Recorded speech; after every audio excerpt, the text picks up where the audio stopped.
Mtakatifu Toma wa Aquino alituambia dini ni nini. Kwa hiyo naomba niwaambieni leo ili msije kusema kwamba dini ni kitu fulani kikubwa sana. Usishie kusema hivyo ili muweze kusema. Alisema dini ni mahusiano yaliyo makini na yenye nguvu kati ya mwanadamu na kile ambacho anaona kwake ndicho chenye nguvu kuliko vyovyote, ambacho ndio chanzo chake, ambacho ndio nguvu yake, na kwake ndiko anakoelekea. Tumsifu Yesu Kristo. Mnaongea na mwalimu wa chuo kikuu, ndio maana sirudi tena, kwa sababu nilichukua notes nimemaliza tayari. Napenda kuwashukuru sana. Nirudie tena?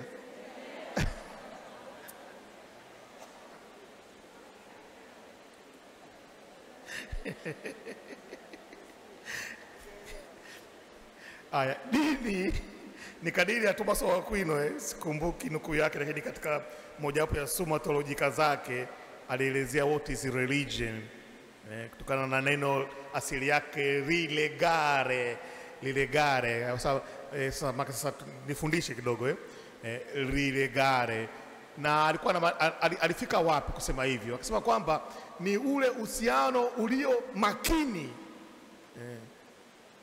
Nimetafsiri neno serious, nadhani ni makini lakini wenye nguvu.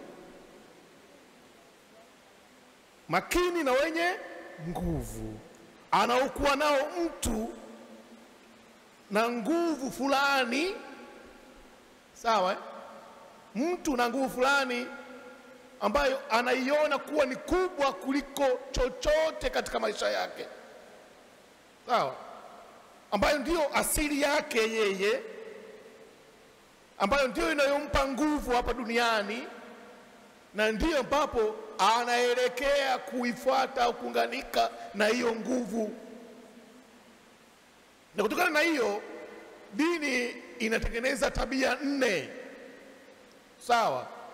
Ya kwanza, kuna ile hali ya kusikia au kuona utukufu au ukuu. Wanasema ile sense of sacredness, ambayo inamfanya mmoja anapofika tu anashangaa, anatetemeka, anaogopa. Hiyo ni tabia ya kwanza.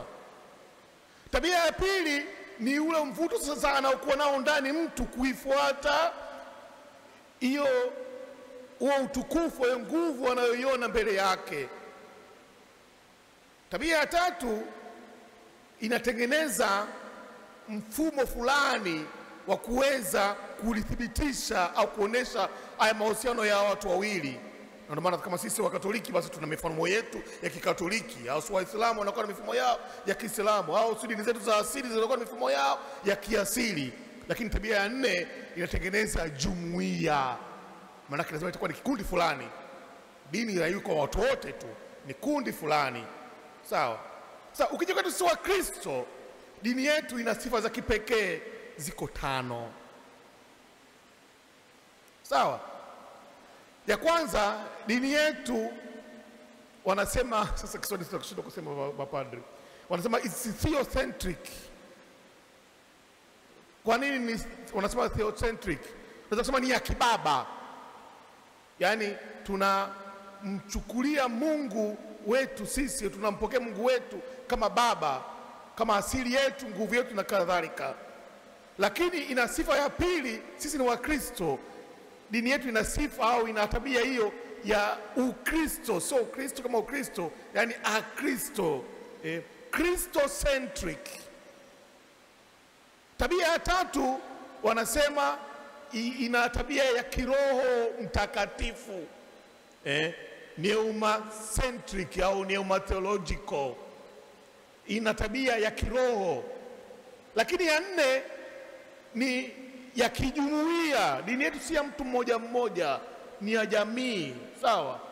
Lakini mwisho ina tabia ile ya kutarajia maisha baada ya ulimwengu huu.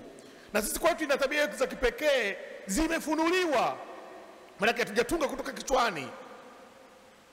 Kuna ufunuo wa hizi tabia za dini yetu sisi kama Wakristo, na ufunuo wenyewe msingi wake tunaona katika nini? Katika maandiko matakatifu. Nadhani leo kija baba Kamgisha kurudi hapa kuuliza dini ni nini, nadhani amtaniangusha tena Nasema jambo likubwa, mimi niliogopa kusema mwanapanda akaulizwa naye akasema hivyo, mimi nisingesema hivyo, ningeeleza dini ni nini. Basi tuache hiyo elimu, labda tutafuta siku nyingine kuelezea vizuri. Ndugu zangu wapendwa, mama zangu wapendwa, niwashukuru kwa siku hii ya leo ambayo tunaelekea kuhitimisha. Tumekuja tangu asubuhi, hali ya hewa ilikuwa nzuri sana leo, lakini tumekuja kwa sababu tuna kiu na Mungu. Tunatambua Mungu kama nilivyosema ndiye mkuu, ndiye nguvu pekee ambayo inatufanya tuwepo hapa duniani, na ndio maana tumefika kuja kumuomba toba, kuja kumwabudu, kuja kuendelea kuunganika naye, kuja kumwahidi vile kumwahidi kwamba Baba, tuko pamoja na wewe, tunakuwekea ahadi hiyo. Kwa hiyo kwa nafasi ya kwanza naomba mjipongeze kwa hili mlilofanya.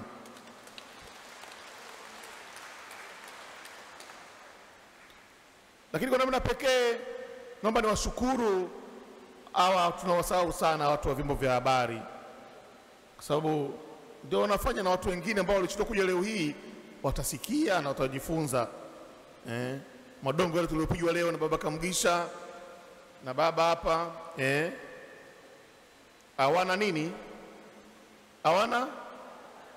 Hawana divai. Ametugonga sio nyinyi, hata sisi tumegongwa sana na maneno yale, hawana divai. Sasa wale walikuwa nje kule wanasikilizwa, wanasikia kupitia hawa ndugu zetu. Kwa tunawashukuru sana watu wa vyombo vya habari. Nawashukuru kwaya, ingawa na nene unanyie baadaye kidogo, simshajua nataka niwaambie nini. Nitawagombezeni kidogo, sitagombezeni hapa, sawa? Sitawaacha, nitawapigeni tu lazima. Memba vizuri, kuimba ina shida. Memba vizuri kabisa, nitujia safi kabisa, lakini na ugomvi na nyie sehemu fulani ndogo tu taisema. Niwashukuru viongozi wetu ambao tumeandaa, mangaika jana usiku napigwa simu na katibu, tuko huko tunaandaa na nini, mimi nimekaa nyumbani tu mguu juu, kumbe kuna watu wanapambana huko. Hongereni kamati tendaji na kamati nzima kwa maandalizi mazuri tulioyafanya. Lakini kwa namna pekee nimshukuru baba Mpelekwa. Yeye ni mwenyeji wa hapa, lakini leo wenyeji ameweka pembeni kidogo. Leo yeye ni Mpelekwa. Kwa hiyo tunakushukuru sana baba Mpelekwa kwa kukubali kwa pamoja nasi na utufikishie ujumbe wetu, salamu zetu kwa baba askofu kwamba tunampenda na tunashukuru kwamba kila tunapomuona basi anakuwa pamoja nasi, kama sio yeye basi kupitia wapelekwa kama ulivyokuja wewe leo hii, padri, shemasi na wengine wote. Basi niwashukuru sana kwa pamoja, na wale ambao basi tulikubaliana au mmeelekezwa hapa kwamba baada ya hapa tutakwenda kule Mborahati, tusijivute sana.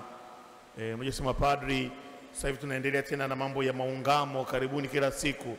Maka saa 10 napaswa kuwa mahali na ungamisha. Sasa ukijivuta mtatupa msononeko wa ndani sisi ambao tunapaswa kuwasindikiza, lakini vile vile tukahudumia na watu wengine. Kwa hiyo wenye vitu wa dekania tusijivute sana, tuweze kwenda mara moja pale Mborahati, tuwaone wazee wetu wale, tuangalie ujenzi unaendeleaje ule tunaofanya ukarabati, alafu basi tuweze kuendelea na majukumu mengine. Niwatakieni in advance Pasaka njema. Maana najua tutaonana labda pengine wachache ambao tutakutana hapa na pale, lakini zaidi kabla ya hapo niwatakie Juma Kuu jema tunalolianza kwa Jumapili ya Patawi hiyo kesho, tuweze kutafakari vizuri mateso ya Kristo, tutembee nayo katika mateso hayo na hatimaye tufufuke naye Kristo katika sherehe za Pasaka. Mungu atubariki sana. Asanteni sana. Tumsifu Yesu Kristo.